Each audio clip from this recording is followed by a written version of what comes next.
राकेश टिकैत के आंसू बॉर्डर पर निकले, बस उसी दिन मैंने सब छोड़ दिया। हमने तो चौखा हुआ भगवान, इस पार्टी में कोई पद नहीं लिया और ये पाप नहीं झेल लिया और समय रहते इससे निकल गए। 37 लाख हजार करोड़ की प्रॉपर्टी है LIC की। 1,11,700 कुछ कर्मचारी काम कर रहे हैं और 28 लाख हजार करोड़ रुपए इस भारत सरकार को देश चलाने के लिए दे रहा, उसे बेच रही है सरकार। लोकतंत्र में सभी लोगों का मूर्ख बनाया जा सकता है कुछ समय के लिए, कुछ लोगों का हमेशा के लिए, लेकिन सभी लोगों का हमेशा के लिए मूर्ख नहीं बनाया जा सकता। बहुत भयावह स्थिति देश की इन लोगों ने कर दी और इसमें ना संघ जिम्मेदार है, ना पार्टी जिम्मेदार है, डिक्टेटरशिप जिम्मेदार है।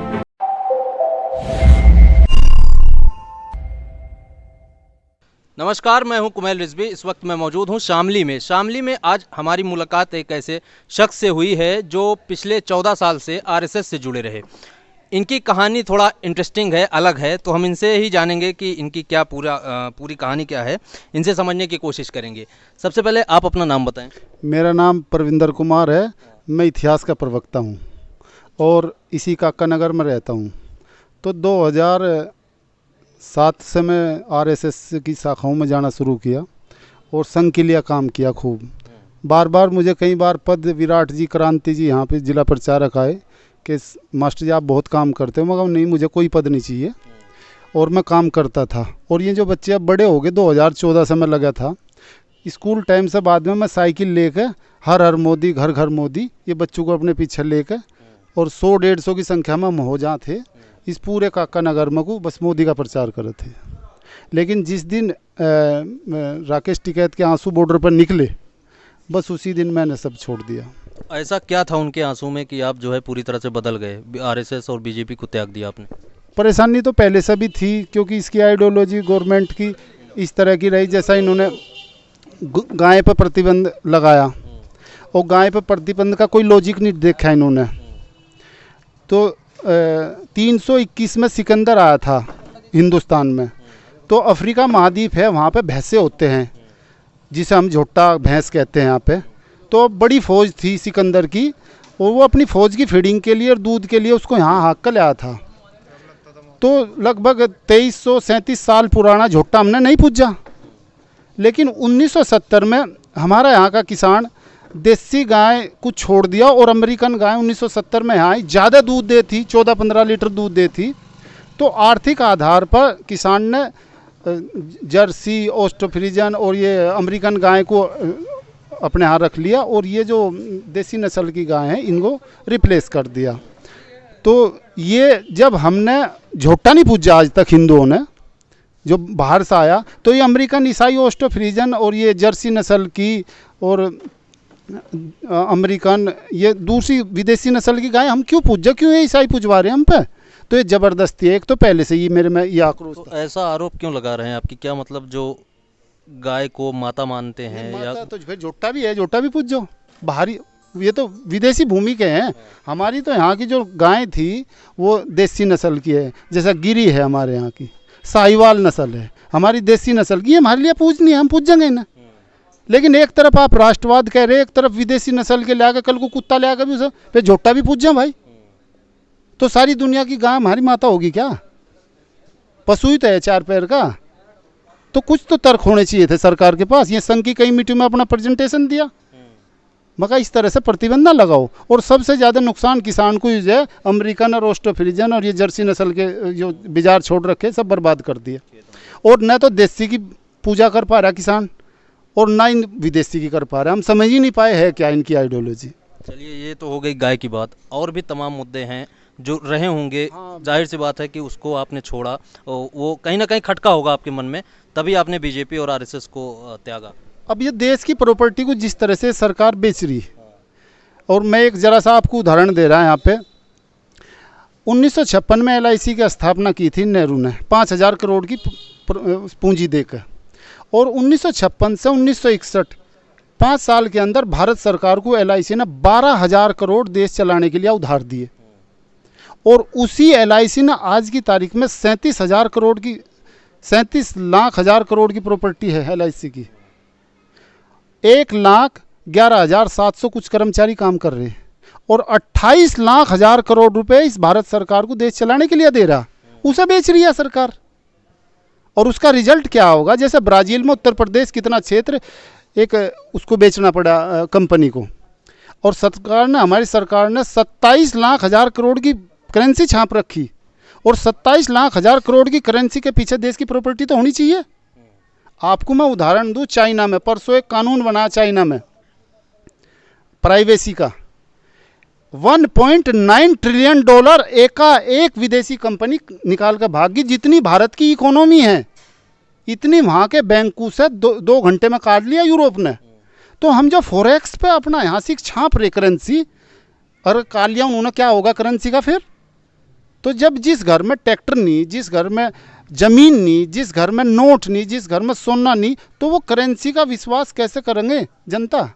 वर्ल्ड बैंक, कोई बैंक दे देगा लोन जिस पर कुछ नहीं है? अब देश सब प्रॉपर्टी बेच देगी, LIC बेच देगी, भेल बेच देगी, गेल बेच देगी, सेल बेच देगी। तो फिर मैं धारक को 200 रुपये देता हूँ, मैं धारक को 500 रुपये देने का वचन देता हूँ, मैं धारक को 2000 रुपये देने का वचन देता हूँ, इसका कोई मतलब नहीं रहेगा। मतलब नहीं रहेगा। माउंट एवरेस्ट कितनी 3 चोटी बने, इतना डिसइन्वेस्टमेंट जो नोटबंदी की थी ना, जब मैंने बच्चों को बताया कि पूरे भारत का नक्शा देखिए, अंगली टेक तो शामली जिला गायब हो, और पूरे भारत, पूरे वर्ल्ड में भारत की करेंसी है, इसको बदलना आसान काम था। लेकिन जनता ने साथ दिया, और इन्होंने क्या किया? कि संपत्ति बेच दो जिसके पीछे करेंसी छप रही है। बहुत भयावह स्थिति है। अच्छा, आप उसमें से निकल के आए हैं, क्या चलता है उस RSS में, या किस तरह की बातें होती हैं इन सब चीज़ों को लेके? RSS में अच्छे लोग भी हैं, मैं जिस संगठन में रहा उसकी बुराई तो नहीं करूँगा, और कुछ मूर्ख लोग हैं, कुछ भी बयान दे देते हैं लोग। मेरे की तरह के बहुत इंटेलिजेंट लोग भी हैं वहाँ। तो आइडियोलॉजी यही थी, बा हिंदुत्व हो, और हिंदू विकास दर 3.5 है, धीरे धीरे से बढ़े। ये जो पूंजीवाद देखा एक पूरी दुनिया पे कब्जा करना चाह रहा है। अब देखो, थोक के भाव कंपनी खरीद रही। अभी विशाखापट्टनम स्टील प्लांट के बारे में पता कर लो क्या कर रही गवर्नमेंट। तो सारे सेक्टर को प्राइवेट को बेच दो, ये सरकार को समाधान सूझ रहा। और एक उदाहरण में यहाँ सब बच्चे भी सुन रहे, 14 जुलाई 1969 रातों रात इंदिरा गांधी ने 14 बैंकों का राष्ट्रीयकरण किया। देखिए उस महिला का साहस। राष्ट्रीयकरण किया तो जिन लोगों का बैंक सरकार ने एडॉप्ट किया, उनको उसके बदले में करेंसी चाहिए थी। हाई कोर्ट गए, सुप्रीम कोर्ट गए, मुकदमा जीत गए। उन्होंने सुप्रीम कोर्ट ने कहा इनकी प्रॉपर्टी का भुगतान करो। जब सरकार ने ली, सरकार पे पैसा था नहीं, सरकार वर्ल्ड बैंक गई, अमेरिका का दबाव था, वर्ल्ड बैंक ने लोन नहीं दिया, और इंदिरा गांधी ने अपना इंदिरा विकास बचत पत्र निकाल के उन्हीं राष्ट्रीयकृत बैंकों में से जनता पर खरीदवा दिया, और जनता के बैंक हो गए। और जब सरकार के भी बैंक हो गए, सरकार ने उस पर करेंसी छाप ली, तो जनता को 5 साल अपनी करेंसी का डबल मिल गया। इसे कहते हैं इकोनॉमी। इसे नहीं ठा कुछ भी बेच दिया, ये समझदारी थोड़ा ही है।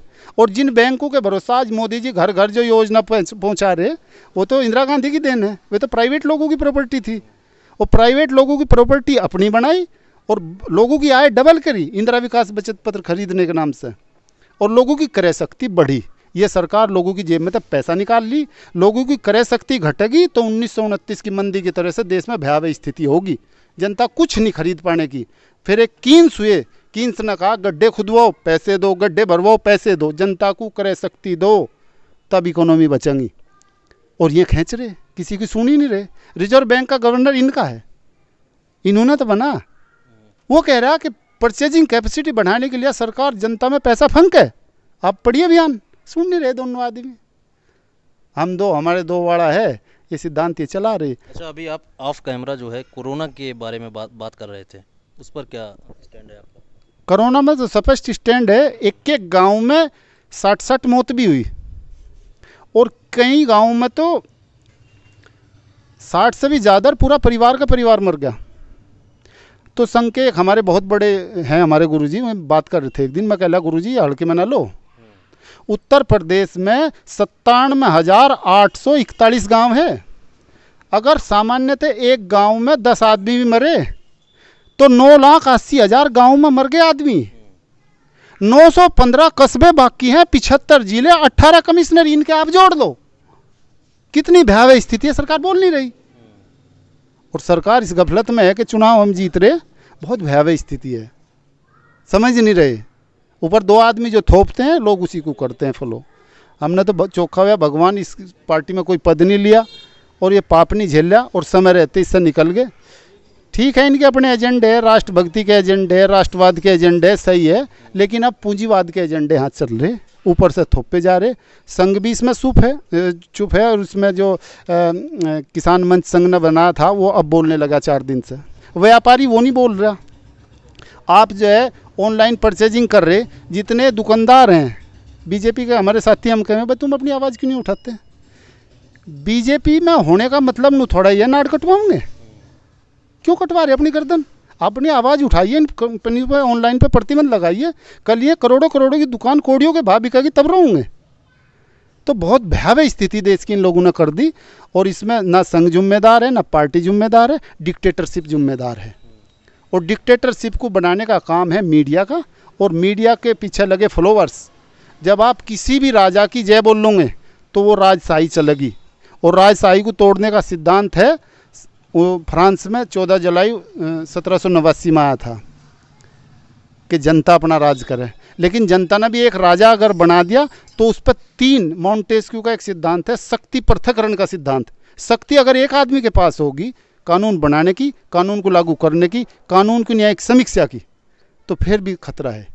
तो इन्होंने तीनों को एक जगह करने का प्रयास किया। सरकार भी इनकी, कानून बनाने वाली विधायिका इनकी, कार्यपालिका इनकी, न्यायपालिका पे भी इन्होंने कब्जा करा। अच्छा, आपने जो है संघ छोड़ दिया है, आगे क्या कदम रहेगा आपका? यही है, राष्ट्र के लिए काम करेंगे। कांग्रेस जैसी भी थी टूटी फुट्टी, देश के लिए बहुत कुछ करा वो जैसे भी, लेकिन ये तो बेच रहे, बहुत भयावह स्थिति है। अगर ये पता होता हमें ये ऐसा करेंगे तो बहुत दुख होता है कि इतना काम किया मैंने। कई लोग मेरे साथी का हुआ, कोई भी चैलेंज आया, मोहन भागवत जी यहाँ आए थे सिल्वर बेल्स में और अगले दिन ईद थी, सबको पता संघ वालों को, और सब ने कहा कि मास्टर जी मट्ठा पियेंगे कल सब लोग और 350 किलो मट्ठा चाहिएगा, मका आ जाएगा। कहा आपने तो ऐसा कह दिया, मका 1 मिनट में 60 सेकंड है, इस हिसाब से काम करूं। और सवेरे 6 बजे 300-400 किलो के करीब मट्ठा पहुंच गया था। जब मैंने फ़ोन किया, हमारा चैनल है, मैंने MBA किया, उर्दू से MA किया, देवबंद में मौलिम कामिल किया।